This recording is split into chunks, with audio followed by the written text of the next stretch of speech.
BJP কর্মীর বাড়িতে আগুন দক্ষিণ ২৪ পরগনার সোনারপুরে। আগুনে ভস্মীভূত ঘরের বেশ কিছু জিনিসপত্র। অভিযোগের তীর স্থানীয় তৃণমূল কর্মী ও ছেলের দিকে।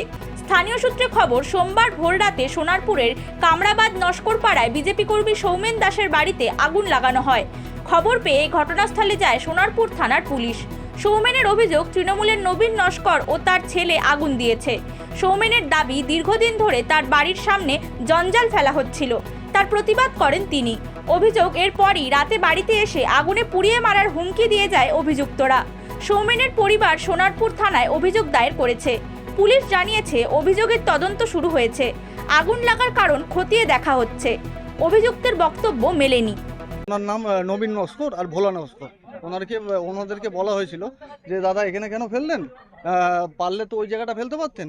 বলছে আমার জায়গা আমি বেশ ফেলবো। আমি বললাম ঠিক আছে, আপনার জায়গা, আপনি পারলে একটু ফিনাইন বা কিছু দিয়ে কভার আপ করে দিন বা ছড়িয়ে দিন, যাতে গন্ধটা না আসে, দুর্গন্ধ তো। এবার কি হয়েছে, উনি বাঁশ আর লাঠি নিয়ে মারতে এসছে, মদ্যপান করে আবার ছেলেকে পাঠিয়েছে, রীতিমতন গেটের সামনে এসে হুমকি দিয়েছে, মেরে দেবো, এ করবো, সব ভিডিও আছে আমার কাছে। আর দ্বিতীয় হচ্ছে, দুদিন পরে ফের আমার বাইকে আগুন টাগুন জ্বালিয়ে একাকার করে দিয়ে, তখন হচ্ছে বাজে 3:40 নাগাদ। আমি উঠে দেখছি যে আমার বাইক জ্বলছে, আমার ঘরের সব জ্বলছে।